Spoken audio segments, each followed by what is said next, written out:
بسم اللہ الرحمن الرحیم۔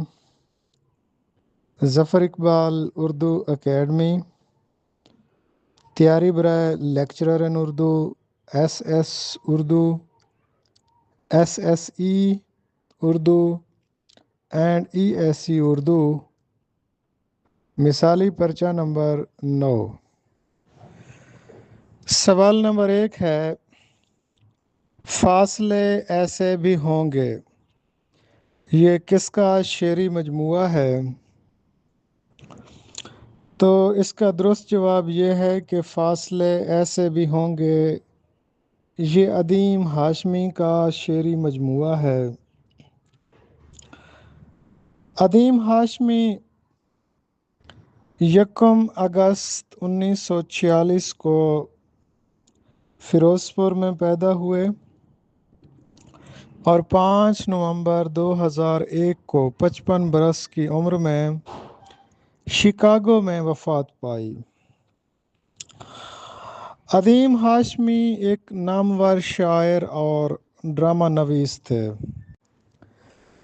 عدیم ہاشمی کا اصل نام فصیح الدین تھا۔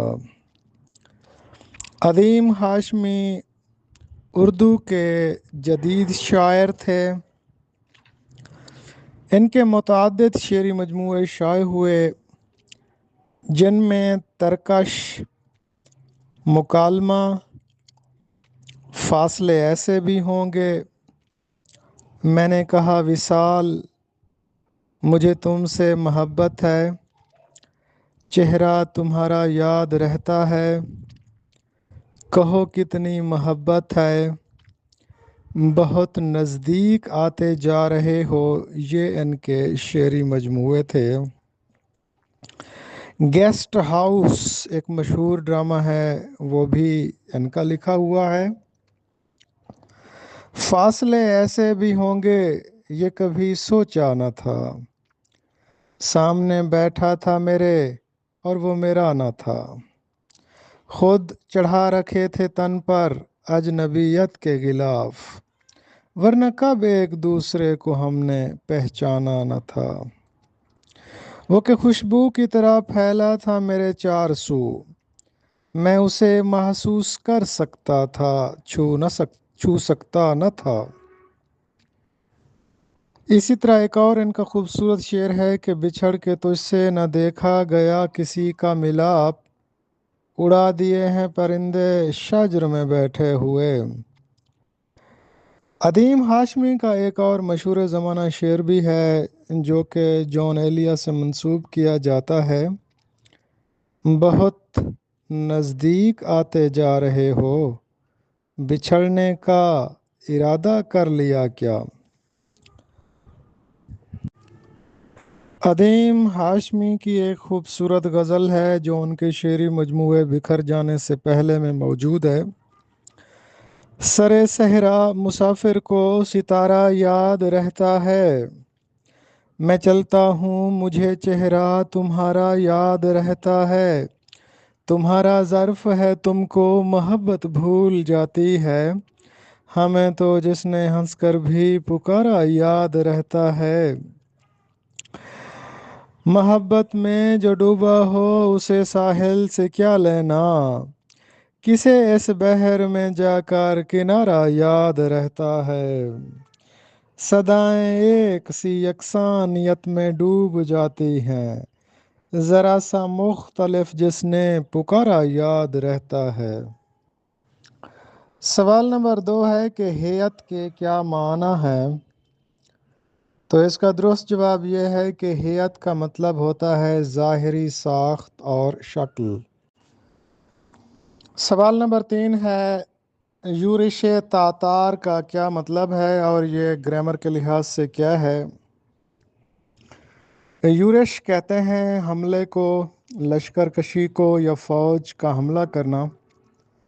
تاتار ایک قبیلے کا نام تھا۔ یورش تاتار یہ تلمیح ہے تاتاریوں کا حملہ کرنا۔ تاتار دراصل منگول قبیلہ تھا جو کہ ایک تاتا منگو نامی شخص سے منسوب تھا۔ اور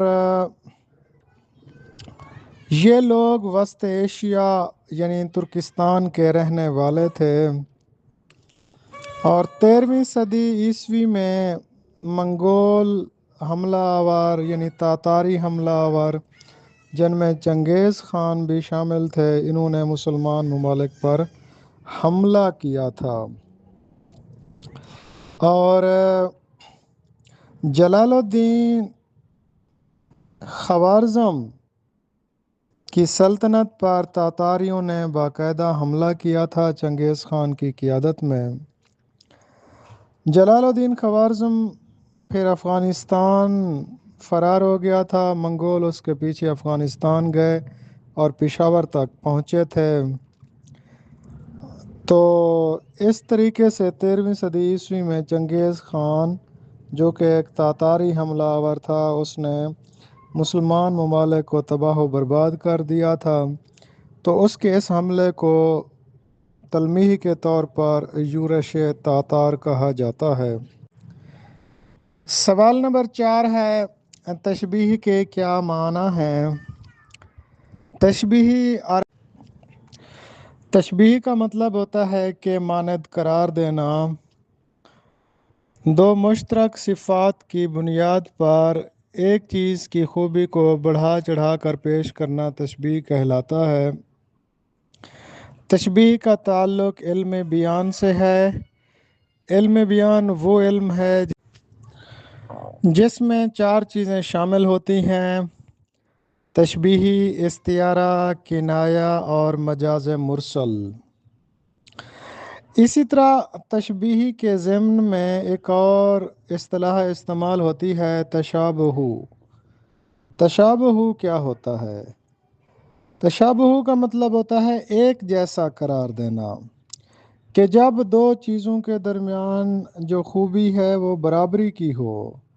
جیسے ہم کہتے ہیں نا کہ اسلم کا بیگ علی کے بیگ جیسا ہے، تو اب یہ دونوں کی خوبی برابر ہے، تو اس کو ہم تشابہ کہتے ہیں۔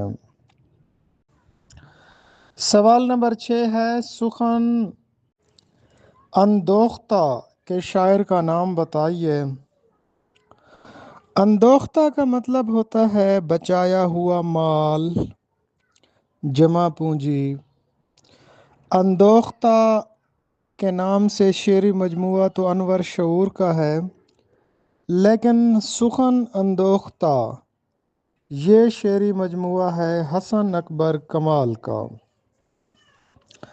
حسن اکبر کمال مشہور شاعر، نقاد اور استاد تھے۔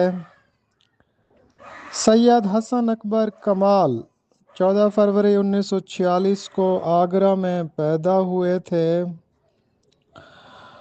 اس کے بعد انہوں نے انگریزی ادب میں ماسٹرز کیا اور گورنمنٹ کالج رحیم یار خان، گورنمنٹ اسلامیہ کالج سکھر اور کراچی کے مختلف کالجز میں انگریزی کے شعبے میں اپنے فرائض سر انجام دیتے رہے۔ پھر ان کو ایک مرتبہ پی ٹی وی کے لیے پروڈیوسر کی پوسٹ کی آفر بھی ہوئی تھی۔ 2006 میں وہ انگریزی کے شعبہ کے ہیڈ آف ڈپارٹمنٹ کی حیثیت سے ریٹائرڈ ہوئے۔ انہوں نے غزلیں بھی لکھیں، گیت بھی لکھے، نعت، سلام، منقبت نگاری بھی کی۔ اصل نام تو ان کا سید حسن اکبر تھا اور تخلص ان کا کمال تھا۔ التجا ان کا ایک شعری مجموعہ ہے جو کہ حمد اور نعت پر مشتمل ہے۔ خزاں میرا موسم، جہان عشق، خوشبو جیسی بات کرو، یہ ان کے مشہور شعری مجموعے ہیں۔ اسی طرح بچوں کے لیے بھی انہوں نے چند ناولز بھی لکھے تھے۔ سوال نمبر 7 ہے، سوز وطن میں کل کتنے افسانے ہیں؟ تو اس کا درست جواب یہ ہے کہ سوز وطن جو پریم چند کا پہلا افسانوی مجموعہ ہے، اس میں کل 5 افسانے شامل ہیں۔ سوز وطن کا مقدمہ علی احمد فاطمی نے لکھا ہے۔ اس میں 5 افسانے شامل ہیں۔ پہلا اس کا افسانہ ہے دنیا کا سب سے انمول رتن۔ دوسرا اس کا افسانہ ہے شیخ مخمور۔ تیسرا اس کا افسانہ ہے یہی میرا وطن ہے۔ چوتھا اس کا افسانہ ہے صلہ ماتم۔ پانچواں اس کا افسانہ ہے عشق دنیا اور حب وطن۔ یہ وہ افسانوی مجموعہ ہے جس پر انگریزوں نے پابندی لگائی تھی اور اس کی تمام کاپیاں جلا دی تھیں۔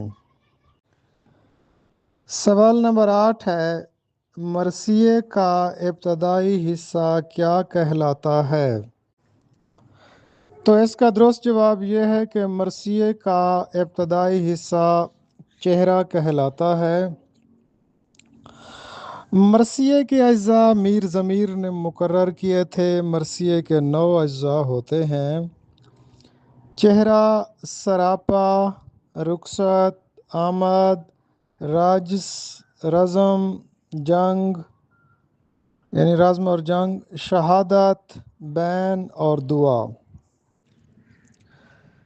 سوال نمبر 9 ہے، آغا حشر کاشمیری کہاں دفن ہیں؟ تو اس کا درست جواب یہ ہے کہ آغا حشر کاشمیری لاہور میں دفن ہیں۔ سوال نمبر 10 ہے، قرآن مجید کا سب سے بڑا موضوع کیا ہے؟ تو اس کا درست جواب یہ ہے کہ قرآن مجید کا مخاطب یا اس کا سب سے بڑا موضوع انسان ہے۔ سوال نمبر 11 ہے، غزل کی ابتدا ہندوستان کے کس علاقے سے ہوئی؟ تو اس کا درست جواب یہ ہے کہ غزل کی ابتدا دکن سے ہوئی تھی۔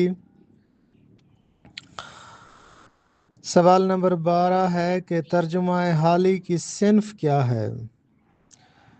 تو اس کا درست جواب یہ ہے کہ مولانا الطاف حسین حالی کی نظموں کا جو انگریزی میں ترجمہ کیا گیا ہے وہ ترجمہ حالی کے نام سے شائع ہوا ہے۔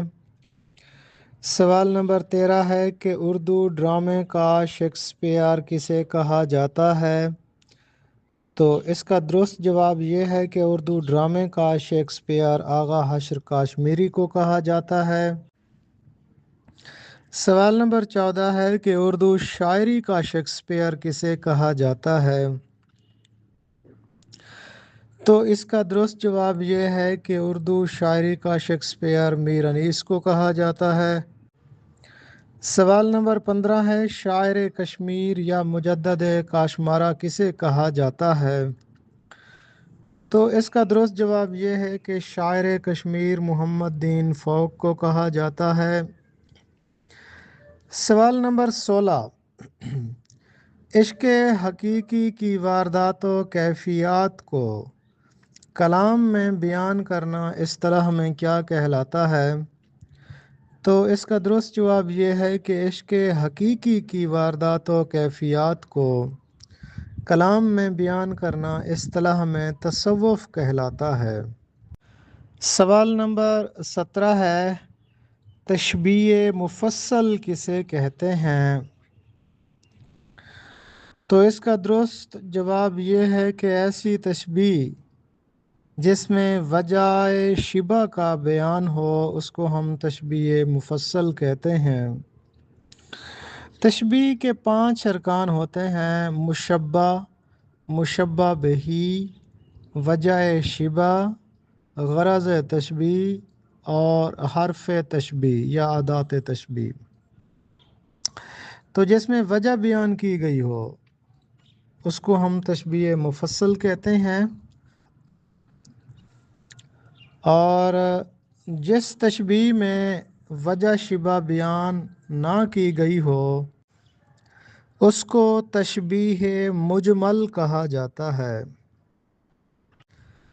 تشبیہ مفصل جس میں وجہ شبہ کا بیان ہو، تشبیہ مجمل جس میں وجہ شبہ کا بیان نہ ہو۔ سوال نمبر 19 ہے، ایسی تشبیہ جس میں حرف تشبیہ موجود ہو اس کو کیا کہا جاتا ہے؟ تو ایسی تشبیہ جس میں حرف تشبیہ موجود ہو اس کو تشبیہ مرسل کہا جاتا ہے۔ سوال نمبر 20 کیا ہے؟ 20 ہے کہ تشبیہ مؤکد کسے کہتے ہیں؟ تو اس کا درست جواب یہ ہے کہ ایسی تشبیہ جس میں حرف تشبیہ موجود نہ ہو اس کو تشبیہ مؤکد کہا جاتا ہے۔ سوال نمبر 21 ہے، لسان العصر کے لقب سے کون سے شاعر ملقب ہیں؟ تو اس کا درست جواب یہ ہے کہ اکبر الہ آبادی کو لسان العصر کہا جاتا ہے۔ سوال نمبر 22 ہے، شاعر مزدور کسے کہا جاتا ہے؟ تو اس کا درست جواب یہ ہے کہ احسان دانش کو شاعر مزدور کہا جاتا ہے۔ سوال نمبر 23 ہے، میرا جی کی ایک کتاب ہے تین رنگ، اس کا دیباچہ کس نے لکھا ہے؟ تو میرا جی کی کتاب تین رنگ کا دیباچہ مختار صدیقی نے لکھا ہے۔ سوال نمبر 24 ہے، ادبی اصطلاحات کی وضاحتی فرہنگ اس کے مصنف کون ہیں؟ تو اس کا درست جواب یہ ہے کہ ادبی اصطلاحات کی وضاحتی فرہنگ کے مصنف عتیق اللہ ہیں۔ سوال نمبر 25 ہے، تمثال کے کیا معنی ہیں؟ کلام میں تصویر کشی کا عمل تمثال نگاری کہلاتا ہے۔ سوال نمبر 26 ہے، نرملا ناول کے مصنف کون ہیں؟ اس کا درست جواب یہ ہے کہ نرملا پریم چند کا ایک سماجی ناول ہے۔ اس ناول میں یہ دکھایا گیا ہے کہ بابو اودے بھان لال ایک ہندو تھا، اس کی دو بیٹیاں ہوتی ہیں، بڑی بیٹی ہوتی ہے نرملا اور چھوٹی ہوتی ہے کرشنا۔ تو یہ ایک کرداری ناول ہے، نرملا اور کرشنا کے کردار پر مبنی ایک کہانی ہے۔ نرملا ایک چنچل اور شوخ مزاج لڑکی ہے۔ جب وہ 15 سال کی ہو جاتی ہے تو اس کے گھر میں اس کی شادی کی بات چھڑتی ہے، جسے سن کر نرملا کے چنچلے پن پر سنجیدگی کا غلاف چڑھ جاتا ہے۔ شادی کی تیاریاں زوروں پر ہوتی ہیں، پھر نرملا کی شادی ہو جاتی ہے۔ نرملا کی شادی جس شخص سے ہوتی ہے وہ عمر دراز اور انتہائی لئیم و شہیم آدمی ہے۔ نرملا جس خواب کو سجائے اپنے پیا کے گھر جاتی ہے وہ شرمندہ تعبیر نہیں ہو پاتا اور پھر دونوں میں کشیدگی آ جاتی ہے،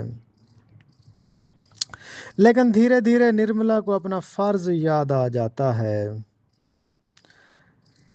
تو یہ کہانی گاؤں کے ماحول میں پیش کی گئی ہے۔ اس کہانی میں ازدواجی اور سماجی زندگی کے مسائل بیان کیے گئے ہیں اور یہ بتانے کی کوشش کی گئی ہے کہ ازدواجی اور سماجی زندگی کے اپنے کچھ تقاضے ہیں اور ان تقاضوں کی پاسداری کر کے ہی خوشیاں حاصل کی جا سکتی ہیں۔ سوال نمبر 27 ہے، عروبدہ جو۔ عروبدہ جو کے کیا معنی ہیں؟ عروبدہ جو کہتے ہیں جھگڑالو کو، مجازن محبوب کو بھی عروبدہ جو کہا جاتا ہے۔ مفکر پاکستان قواعد کے لحاظ سے کیا ہے؟ مفکر پاکستان قواعد کے لحاظ سے لقب ہے۔ سوال نمبر 29 ہے کہ داغ دہلوی کا دور حیات بتائیں۔ داغ دہلوی 1831 کو دہلی میں پیدا ہوئے اور 1905 کو رامپور میں انتقال کیا تھا۔ سوال نمبر 30 ہے مجید لاہوری جو مشہور مزاح نگار ہیں ان کے پیر و مرشد کون تھے؟ تو اس کا درست جواب یہ ہے کہ مجید لاہوری کے پیر و مرشد اکبر الہ آبادی تھے۔ سوال نمبر 31 ہے مثنوی زہر عشق کے خالق کون ہیں؟ تو اس کا درست جواب یہ ہے کہ مثنوی زہر عشق کے خالق نواب مرزا شوق ہیں۔ سوال نمبر 32 ہے عقل ہلال کے کیا معنی ہیں؟ عقل ہلال کا مطلب ہوتا ہے حلال کی روزی۔ مکالمات اقبال کے مصنف کون ہیں؟ مکالمات اقبال کے مصنف پروفیسر سعید راشد ہیں۔ پیڑ سے بچھڑی شاخ یہ کس کا افسانوی مجموعہ ہے؟ تو اس کا درست جواب یہ ہے کہ پیڑ سے بچھڑی شاخ نجمہ شاہین کا افسانوی مجموعہ ہے اور اس میں کل 17 افسانے شامل ہیں۔ سوال نمبر 37 ہے ہڑپا کا پرانا نام کیا تھا؟ تو اس کا درست جواب یہ ہے کہ ہڑپا کا پرانا نام ہری یوپیا تھا۔ سوال نمبر 38 ہے اردو تنقید کی بائبل اور عالمی تنقید کی بائبل کون سی کتابیں ہیں؟ تو اس کا درست جواب یہ ہے کہ عالمی تنقید کی بائبل تو بایوگرافیا لٹریریا کو کہا جاتا ہے، جبکہ اردو تنقید کی بائبل یہ مقدمہ شعر و شاعری کو کہا جاتا ہے۔ سوال نمبر 39 ہے ترقی پسند تحریک کو کتنے ادوار میں تقسیم کیا جاتا ہے؟ تو اس کا درست جواب یہ ہے کہ ترقی پسند تحریک کو 3 ادوار میں تقسیم کیا جاتا ہے۔ سوال نمبر 40 ہے طلخابہ شیریں کے شاعر کون ہیں؟ تو اس کا درست جواب یہ ہے کہ طلخابہ شیریں حفیظ جلندری کا شعری مجموعہ ہے۔ سوال نمبر 41 ہے ناول کا فن اور نظریہ یہ کتاب لکھی ہے ڈاکٹر محمد یاسین نے۔ سوال نمبر 42 ہے اکبر اعظم اپنے لشکر کو کیا کہتا تھا؟ تو اس کا درست جواب یہ ہے کہ اکبر اعظم اپنے لشکر کو اردو معلیٰ کہتا تھا۔ سوال نمبر 43 ہے وہ کلمہ جو کسی اسم کی جگہ بولا جائے اس کو اسم ضمیر کہتے ہیں۔ سوال نمبر 44 ہے کہ مشہور مثنوی نگار ذوقی یہ لکھنؤ کے رہنے والے تھے۔